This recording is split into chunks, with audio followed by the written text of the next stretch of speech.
Salutations à tous et à toutes et bienvenue donc dans cette édition de Talita. Talita, aujourd'hui, nous allons parler de la prière. Ok? On va parler de la prière parce que il y a beaucoup de choses que nous devons comprendre par rapport à la prière. Il y a beaucoup de choses que nous devons saisir par rapport à la prière. Et la prière est une des parties les plus importantes de notre spiritualité. Pourquoi je te parle de la prière? Parce qu'il y a des choses en fait qu'on nous a dites sur la prière qui font en sorte que nos prières ne soient pas exaucées. En fait, l'exaucement de ta prière rentre dans le cadre d'un processus.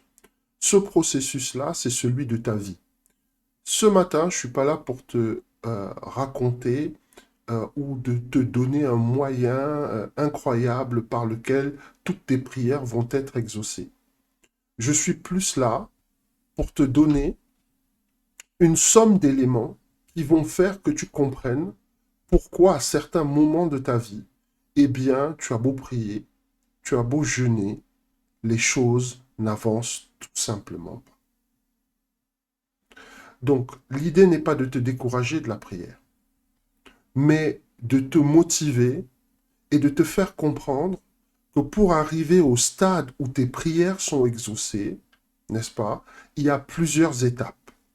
Et ces étapes-là, eh bien, nous allons les voir ensemble, d'accord, dans une séquence whiteboard où nous allons pouvoir, en fait, euh, développer chacune des parties de ce processus.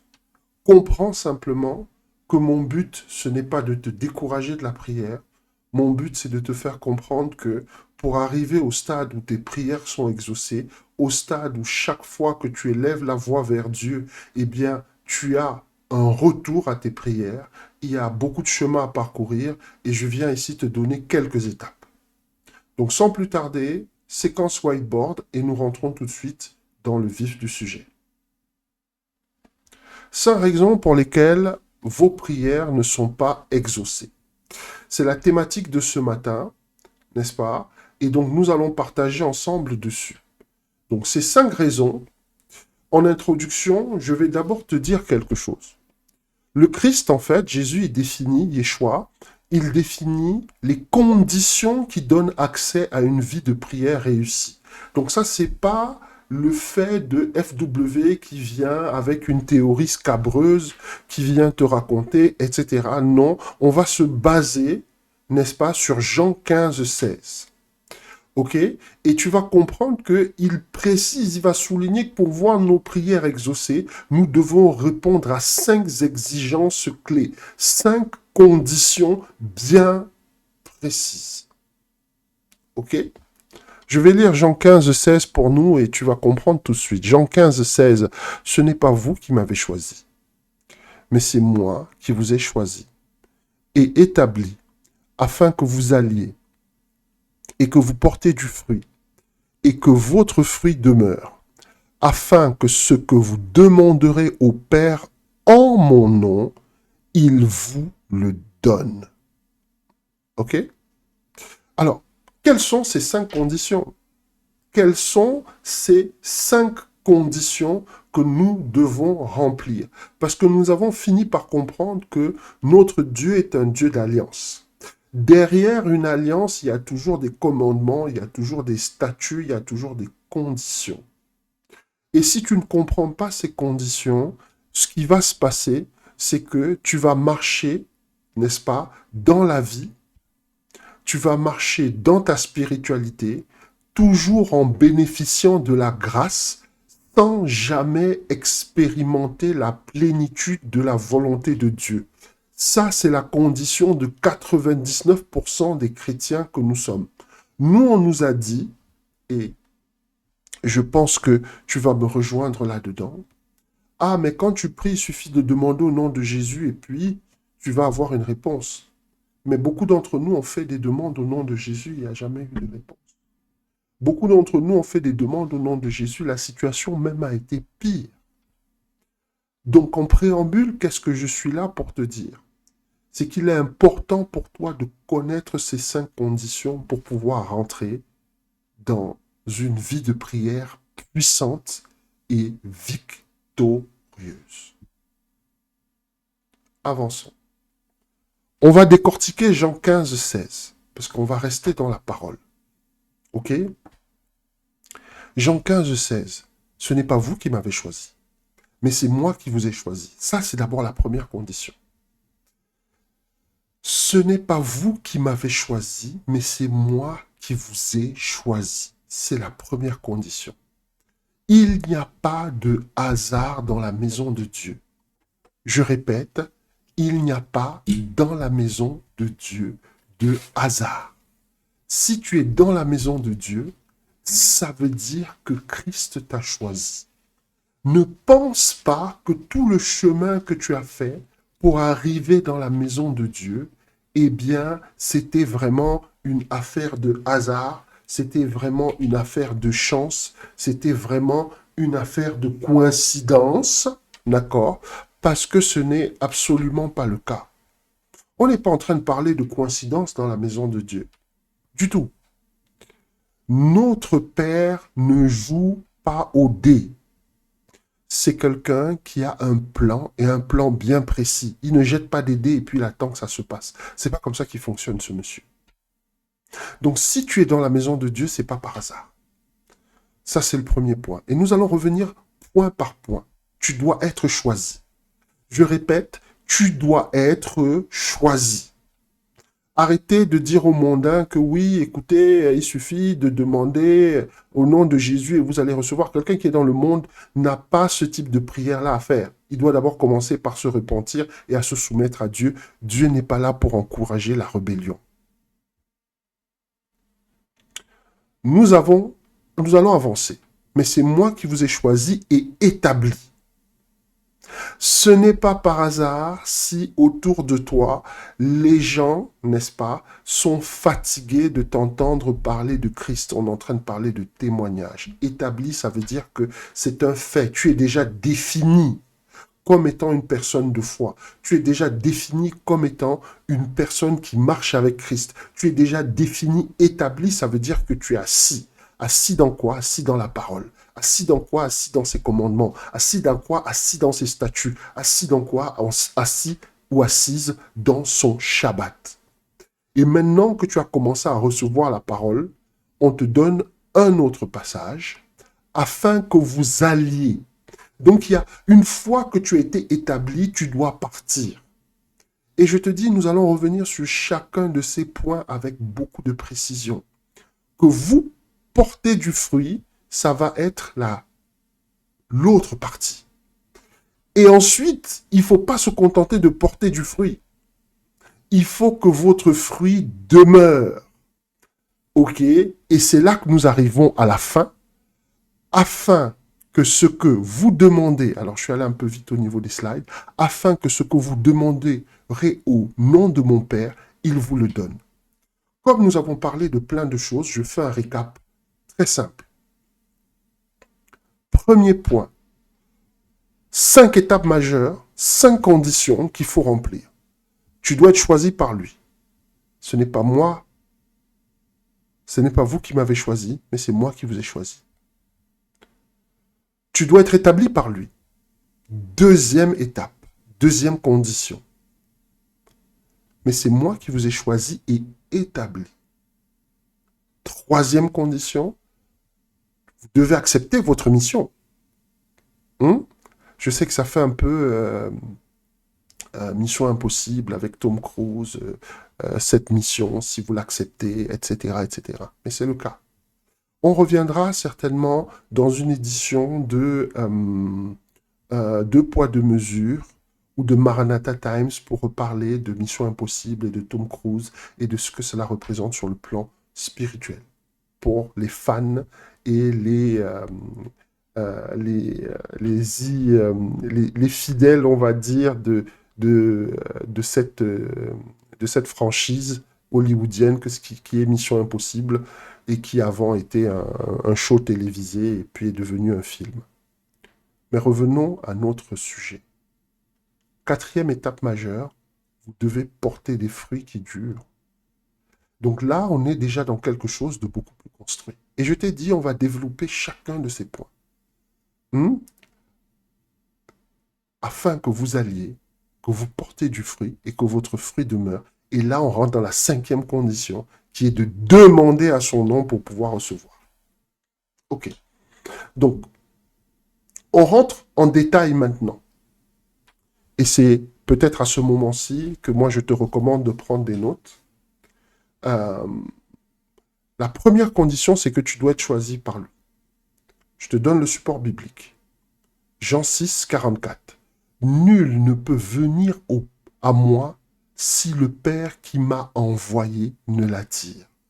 Je répète, Jean 6, 44. Nul ne peut venir à moi si le Père qui m'a envoyé ne l'attire. Alors, je veux que tu comprennes. Tu ne peux pas être chrétien à moins que Dieu ne t'ait appelé dans sa maison. Tu ne peux pas être en Christ à moins que Dieu ne t'ait appelé dans sa maison. Arrête de croire au hasard. Il y a une raison pour laquelle, en fait, il y a très peu de membres dans ta famille qui sont vraiment en Christ. Peut-être que tu penses que c'est un hasard. Mais je te demande simplement de prendre exemple sur la vie de Christ même. La vie de Christ même, en fait, normalement, on aurait pu s'attendre à ce que toute sa famille soit convertie. Non, il n'y en a que très peu qui l'ont suivi. Il n'y a que 2 de ses frères qui l'ont suivi.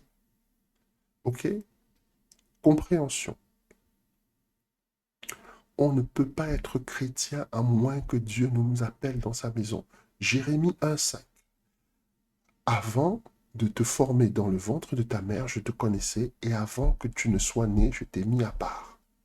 Donc l'insight là-dedans, c'est que la connaissance et le choix de Dieu nous précèdent notre conscience. C'est-à-dire qu'avant que tu sois dans le ventre de ta mère, toi et Dieu, vous aviez déjà eu une discussion par rapport à ta venue ici sur Terre. Je répète, et c'est ça qui se cache derrière ce passage-là. Avant de te former dans le ventre de ta mère, je te connaissais. Se connaître, ça veut dire qu'il y a un échange. Ça veut dire qu'il y a une relation. Pour qu'il y ait une relation, il faut que la personne existe, qu'elle soit formée. Il y avait déjà eu une transaction entre toi et Dieu avant que tu n'arrives ici.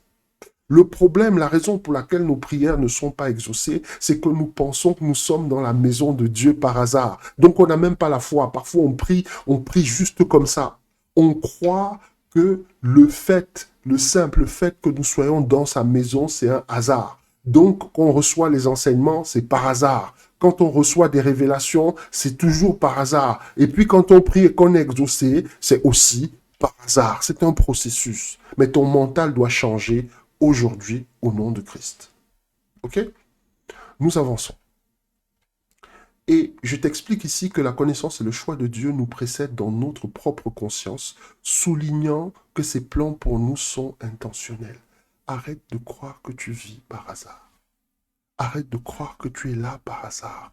Arrête de penser, c'est ce que le monde voudrait. Oui, ta vie est pas plus valable que la vie d'un autre. Non, tu n'es pas là par hasard. Il n'y a rien de hasardeux dans ta vie. Il n'y a rien de hasardeux dans ton destin. Et c'est tout le problème que tu as. C'est pour ça que tu manques de confiance. C'est pour ça que tu jalouses les gens. C'est pour ça que tu es frustré. Parce que tu ne sais même pas pourquoi tu es ici sur terre. Et quand tu pries, toute cette énergie-là, tous ces doutes-là, toutes ces frustrations, tout ça là monte en même temps que tes prières. Et du coup, tes prières sont irrecevables. Parce que tu n'es même pas conscient que tu as été choisi par lui. Ok, nous avançons.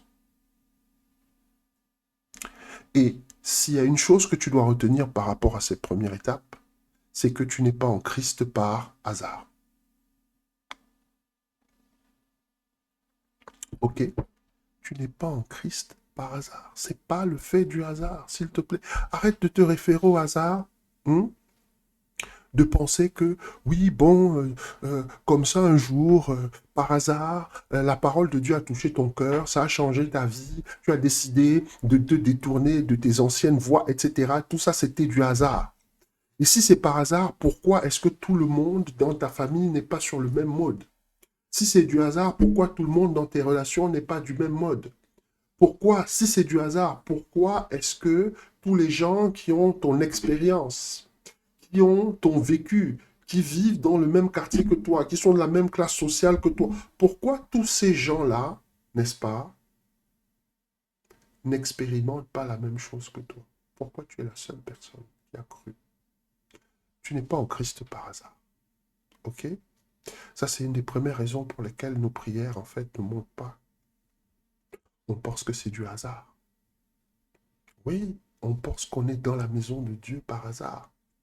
Donc, ouais, bon, on prie aussi parce qu'on a dit qu'il faut prier, hein, parce que sinon, non, il faut que tu arrêtes avec ça. Ok. Là, c'est une des parties les plus importantes. Vous devez être établi par lui. Ok. Et là, je te donne, en support biblique, Éphésiens 2:10. Car nous sommes son ouvrage, créé en Jésus-Christ pour de bonnes œuvres. Je répète, nous sommes créés en Jésus-Christ pourquoi? Pour de bonnes œuvres que Dieu a préparées d'avance afin que nous les pratiquions. J'essaye de te faire comprendre quelque chose aujourd'hui. Alors, je sais que il y a beaucoup de personnes qui veulent te convaincre que vraiment nous marchons ici sur Terre par hasard et tout ce qui se passe, c'est le fait du hasard. Donc vraiment, il n'y a même pas moyen pour toi, il n'y a même pas de raison pour toi, d'accord, de croire que la parole de Dieu, le plan de Dieu a une quelconque assise dans ta vie. D'accord? Mais je veux te dire une chose. Quand il t'a créé, il avait déjà prévu les œuvres que tu allais faire. Il y a un don, il y a un talent qui est au-dedans de toi. OK? Et ce talent-là, il a besoin de se manifester. Et souvent, nous restons bloqués à cette étape-ci. Être établi par lui. Car Dieu nous a façonnés pour des tâches spécifiques, en fait.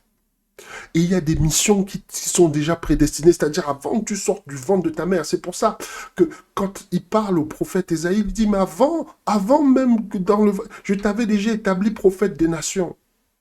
Ce n'est pas un diplôme, n'est-ce pas, qui va faire de toi un pasteur. Pasteur, s'occuper des âmes, je précise bien s'occuper des âmes, c'est ça être pasteur. S'occuper des âmes, c'est un don, un ministère que Dieu te donne depuis le ventre de ta mère. Tu as au-dedans de toi ce désir d'aider les gens, de les encadrer, de les protéger et de leur permettre d'être la meilleure version d'eux-mêmes en Christ. Donc arrête d'attendre un diplôme, arrête d'attendre une formation. Tu n'as pas besoin dans un premier temps de tout ça. C'est quand tu vas avancer dans le ministère qu'il faudra effectivement que tout ça là soit soutenu par quelque chose. Il va te falloir un certain niveau de connaissance et là effectivement les connaissances, tu as besoin de diplômes, tu as besoin de toutes ces choses-là pour pouvoir rentrer en profondeur dans ton ministère. Mais ne me dis pas que tu as besoin d'un diplôme pour prier pour les gens. Ne me dis pas que tu as besoin d'un diplôme pour soutenir les gens dans la prière. Ne me dis pas que tu as besoin d'un diplôme pour rendre visite à un frère, à une sœur en difficulté, n'est-ce pas, et de lui apporter la bonne parole ou même de l'aider en lui apportant, je ne sais pas moi, de quoi faire les courses ou encore simplement de l'aider en lui permettant par exemple, je ne sais pas moi, de payer son transport ou en l'amenant là où elle a besoin. En tout cas, dans tous les cas, en manifestant les bonnes œuvres. Tu as été prévu pour des bonnes œuvres. Mais qu'est-ce que nous faisons? Nous voulons croire que nous sommes ici sur Terre par hasard. Et que, bon, on va trouver un boulot parce que quand même, on ne peut pas s'en sortir s'il n'y a pas de boulot. Mais bon, en dehors de ça, on n'a pas grand-chose à faire. Il suffit simplement d'avoir un CDI, il suffit simplement d'avoir un bon boulot, et puis tu es assis quelque part dans un bureau, ou peu importe, et puis tu as un salaire, et puis c'est bon. Mais c'est pas pour ça que Dieu t'a créé. Alors je ne te dis pas que dans le cadre de ton travail, Dieu ne peut pas t'utiliser, mais je veux te faire comprendre que Dieu ne t'a pas créé pour être l'employé d'une entreprise. Ta vie a beaucoup plus de sens que ça. Et je vais te dire une vérité. C'est que quand toi tu pries, comme tu ne sais même pas que tu as une mission ici sur terre, tes prières là ne sont en accord avec rien. Rien de ce que Dieu a prévu, rien de ce que Dieu a dit de toi, Parce que ça commence d'abord par là, il te choisit. S'il te choisit, ça veut dire que tu es sa personne. Quand tu pries même, tu n'es même pas sûr que Dieu t'entend. Tu n'es même pas sûr que vraiment tu es son fils ou sa fille. Tu pries comme ça. Tu n'es même pas sûr que tu as été établi par lui. Tu n'es même pas sûr qu'il y a une mission qu'il a déjà prévue pour toi. Et tu marches et tu te dis, oui, j'ai des diplômes, ça va. Mais tu as des diplômes, tu n'as pas fait des grandes études, et jusque-là, au-dedans de toi, tu as l'impression de ne servir à rien sur Terre. Il y a une raison. Et cette raison-là, c'est que tu dois être établi par Dieu. OK? Donc, l'insight que je te donne derrière Éphésiens 2:10, nous sommes façonnés par Dieu pour des tâches spécifiques, et ces missions sont prédestinées. Quand Ésaïe est établi prophète des nations, c'est parce que Elohim sait très bien qu'Ésaïe va être utile au destin d'Israël, parce qu'Israël va traverser une période de tumulte. Donc, en prévision des événements qui vont se produire, il envoie déjà ses soldats depuis le ventre de leur maman pour faire la différence. Sauf que toi, quand tu arrives dans le monde, on commence à te dire, on commence à te raconter toutes sortes de choses, comment il faut pas rêver, comment il faut être réaliste, comment ceci. Et tout ça, ce n'est pas la foi. Voilà, je te donne encore un autre passage, Acte 14, 13, 47. Car voici que le Seigneur nous a commandé, je t'ai établi pour être la lumière des nations, pour apporter le salut jusqu'aux extrémités de la terre. OK? C'est à partir du moment où tu vas concevoir que tu es cette lumière-là que le monde attend. Je ne te dis pas que tout le monde est appelé à être un Moïse, à servir Dieu à cette hauteur-là, mais tu peux faire à ton petit niveau et accomplir beaucoup de choses. Et c'est là que tes prières vont commencer à avoir un sens. Tu vas arrêter de commencer à demander à Dieu des robes, des pantalons, des chaussures, même des maisons, alors que vraiment derrière la maison, il n'y a pas réellement un plan de Dieu. Est-ce que cette maison-là va servir de base pour ton ministère ou est-ce que tu veux juste la grande maison pour pouvoir dire aussi à tes gens, regardez comment Dieu m'a béni, moi aussi j'ai ma grosse maison. Mais Dieu ne te donne pas des choses simplement pour que tu puisses te vanter auprès de ta famille, auprès de tes amis, ou faire les gros yeux à ton quartier ou à tes relations et dire, oui, mais voilà où je suis. Non, il n'est pas là-dedans. Quand il te donne quelque chose, c'est parce que cette chose-là sert à son royaume. Quand il te donne quelque chose, c'est parce que cette chose-là sert à t'établir encore plus. Je veux que tu aies cette image de l'établi, tu sais, quand on travaille, surtout dans tout ce qui est travail manuel, tu as un établi, et sur cet établi-là, tu vas poser ton outillage. Quand Dieu t'établit, c'est parce qu'il va t'outiller, il va te donner son onction, en fait. Et quand tu es établi par lui, il y a quelque chose qui est frappant chez toi, eh bien, c'est la qualité de ton témoignage. Tu es en Christ parce que tu as un travail à faire pour l'humanité. Un travail à faire pour ta famille. Tu as un travail à faire pour ton quartier. Tu as un travail à faire pour ta ville. Tu as un travail à faire pour ton pays. Tu as un travail à faire peut-être pour ton continent. Voilà de quoi il est question. Et nous avançons. Alors, tu dois accepter ta mission. Ça, c'est la troisième étape. Tu dois accepter ta mission. Une des raisons pour lesquelles nos prières ne sont pas exaucées, elles ne montent pas, c'est parce que tu as déjà été établi, Dieu t'a déjà mis dans sa maison, tu as reçu tous les enseignements, tu as déjà participé à toutes sortes de webinaires, de séminaires, tu as tous les livres bibliques, tous les livres chrétiens possibles, de tous les hommes de Dieu et toutes les femmes de Dieu possibles. Mais derrière, tu n'as jamais rien commencé. Tu n'as jamais accepté ta mission. Tu es conscient que Dieu t'appelle. Tu es conscient que Dieu veut faire de grandes choses avec toi. Tu es conscient que tu n'es pas là par hasard. Mais tu n'as jamais accepté ta mission. Et comme tu n'as jamais accepté ta mission, je vais te dire ce qui va se passer dans tes prières. Dans tes prières, tu vas toujours demander des choses qui n'ont rien à voir avec ta mission. Voilà de quoi il est question. Dans tes prières, tu vas toujours faire des demandes qui n'ont absolument rien à voir avec le plan de Dieu pour ta vie. OK? Ésaïe 66, 8, j'ai entendu la voix du Seigneur qui disait, qui enverrai-je et qui ira pour nous?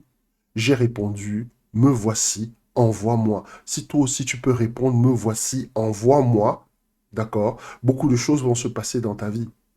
Ta vie est bloquée aujourd'hui au niveau de tes prières simplement parce qu'il y a une mission et il n'y a personne qui veut la faire. Ta mission, tu l'avais déjà acceptée avant de venir ici sur Terre dans cette dimension. Mais aujourd'hui, parce que tu as commencé à expérimenter les choses du monde, tu commences à devenir intelligent. Tu commences à devenir plus sage. Tu commences à montrer que, en fait, non, Dieu s'est trompé, c'est toi qui avais raison. Tu as oublié le serment que tu as fait. Je te répète que tu n'es pas ici par hasard. C'est ce que j'essaye de te donner comme élément ce matin, par la grâce de Dieu. Tu n'es pas ici par hasard. N'oublie pas le serment que tu as fait. N'oublie pas les accords que tu as passés avec ton Elohim, c'est-à-dire ton Créateur. Et c'est ça qui bloque tes prières.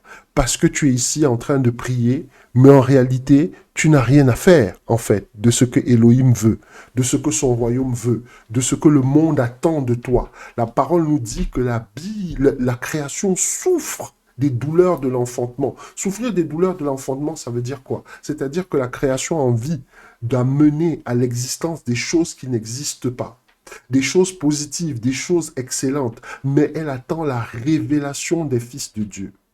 Et beaucoup d'entre nous, on est coincés dans des églises, on est coincés dans des communautés où on ne veut pas accepter la mission. Quand il faut faire le boulot, il n'y a jamais notre nom sur la liste. C'est toujours quelqu'un d'autre. Oui, mais moi je suis occupé, moi je bosse, moi j'ai les enfants, moi j'ai mon entreprise, voilà, etc., etc., etc.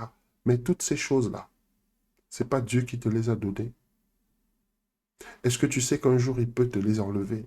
Je ne suis pas là pour faire l'oiseau de mauvais augure, mais je suis là pour te dire que le but de ta vie est de servir le royaume de Dieu et de l'étendre en faisant des disciples. Voilà pour la raison pour laquelle chaque fois, il n'y a que la grâce qui est disponible pour toi, parce qu'il y a une mission et que tu ne veux pas accepter.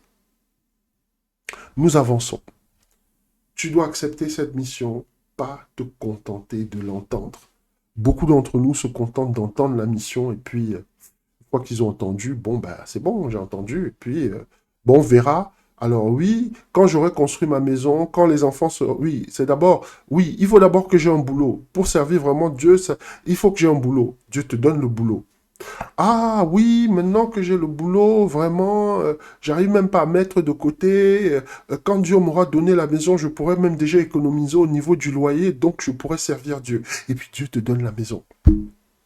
Ah oui, mais les enfants me prennent vraiment beaucoup trop de temps et la maison, même il faut l'entretenir, il faut nettoyer, il faut machin. Je n'ai jamais une minute à moi. Ok. Si vraiment, quand les enfants auront grandi, je serai... En fait, il te faut quoi pour que tu commences à faire le boulot? C'est la question que je vais te poser. Et je ne suis pas là pour te dire qu'il faut lâcher ton emploi pour servir Dieu. Mais je suis certain que même avec ton emploi, tu peux servir Dieu. Ne sois pas parmi les planqués, les cachés, les déserteurs. Parce qu'à un moment, ce monsieur va revenir et il va tous nous demander des comptes. Alors, je sais, hein, cette édition de Talita, elle n'est pas forcément super positive, elle n'est pas forcément super joyeuse, mais en fait, il est temps que ta vie change. Et ta vie, elle ne va pas changer tant que tu ne prendras pas compte que tu as une mission. Et cette mission, tu ne peux pas la découvrir tant que tu penses encore que tu es dans la maison de Dieu par hasard. Et cette mission-là, tu ne peux pas la découvrir tant que tu penses toujours que dans la maison de Dieu, le travail de Dieu, c'est pour les pasteurs, c'est pour les évangélistes, c'est pour les apôtres, c'est pour les docteurs de la loi, c'est pour les prophètes. Mais moi, comme je ne suis pas toutes ces choses-là, j'ai rien à faire. Hein, je vais rester comme ça, tranquille. Et puis, on va attendre que le temps passe. Et puis, le temps passe et ta vie ne change pas. Et puis le temps passe, toi-même tu commences à tiédir dans ta foi. Et puis le temps passe, toi-même tu as même plus envie d'aller à l'église parfois les dimanches. Et tu ne sais pas pourquoi. Et je vais te dire pourquoi aujourd'hui. Parce qu'il y a une mission qui t'attend. Et parce qu'au plus profond de toi, ton esprit même est fatigué de te dire d'aller vers ta mission. Voilà de quoi il est question. Et tu sens dans ta vie qu'il commence à y avoir ce vide.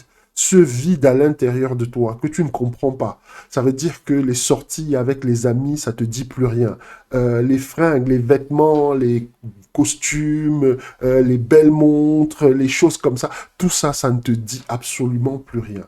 Pourquoi? Parce que tu es finalement conscient que tu n'es pas là où tu dois être. Tu n'es pas ce que tu dois être. Et il est temps que ça change au nom de Yeshua. Et nous avançons et nous sommes au quatrième élément. Ok, vous devez porter des fruits qui durent. Je répète, ça c'est nos prières, les fruits. Les fruits. Regarde ta vie, regarde le témoignage. Regarde ta vie, regarde le témoignage. Ok?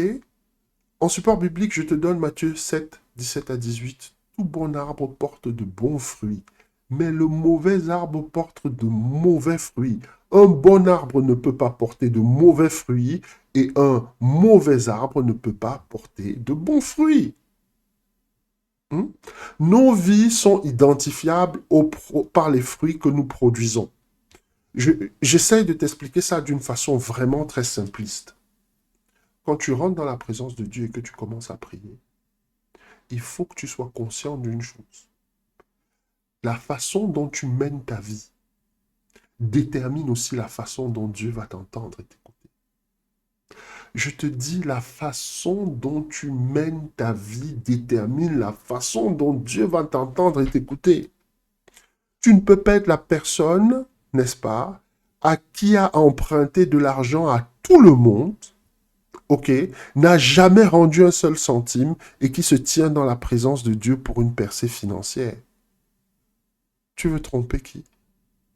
Tu ne peux pas tromper Dieu. Tu ne peux pas être la personne qui a saboté toutes ses relations amoureuses. Toutes tes relations, tu as toujours saboté. Parce que tu estimais que tu méritais toujours mieux. Parce que tu estimais que cette personne n'était pas si, elle n'était pas ça, etc. Et aujourd'hui, tu es dans la présence de Dieu pour demander une femme. Aujourd'hui, tu es dans la présence de Dieu pour demander un mari. C'est toi qui as passé ton temps à, entre guillemets, briser les cœurs des gens. Et aujourd'hui, les opportunités de personnes qui ont vraiment envie d'être avec toi, elles sont minimes, elles sont infimes. Et tu es dans la présence de Dieu en train de réclamer un mari. Un mari pour faire quoi?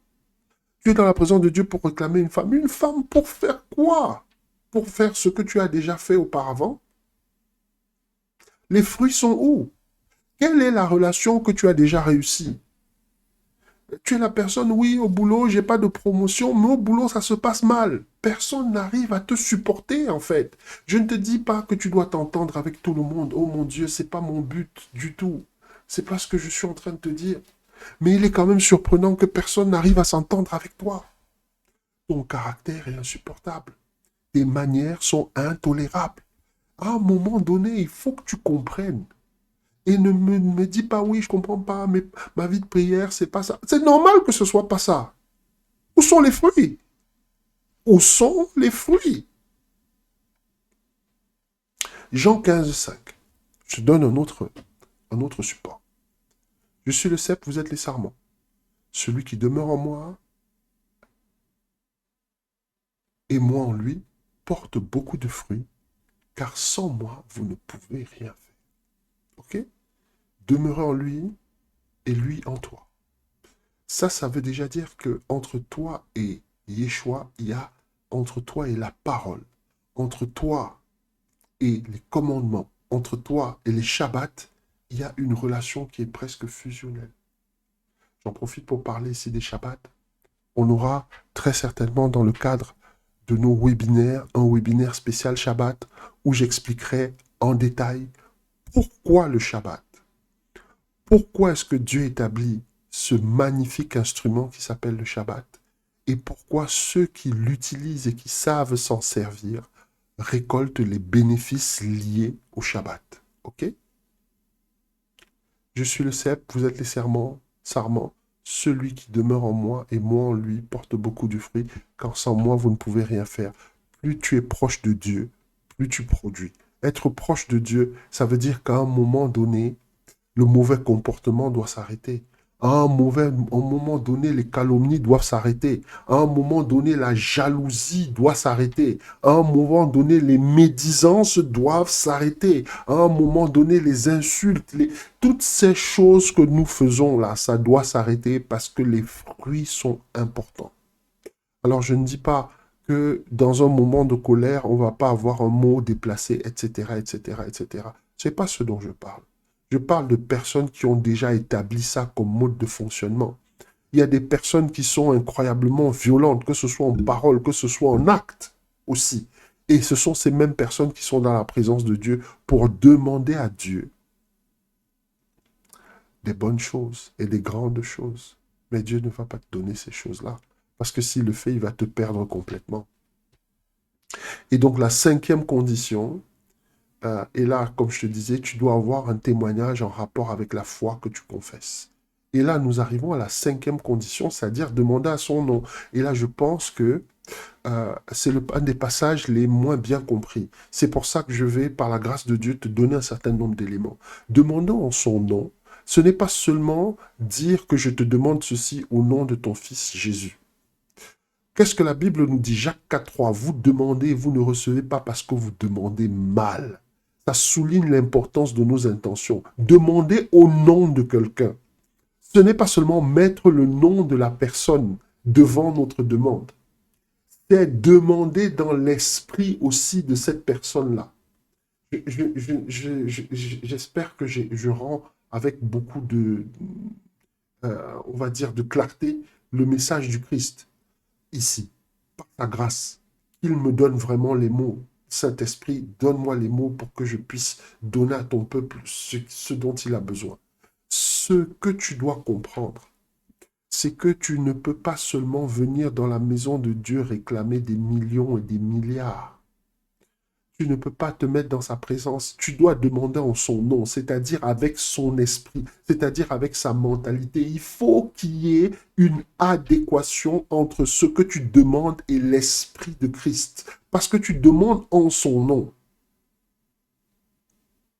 Et ça, c'est clair. Vous demandez mal. Vous demandez mal. Vous demandez pour satisfaire vos propres intérêts. Les intérêts du royaume ne sont jamais, jamais en priorité dans nos demandes.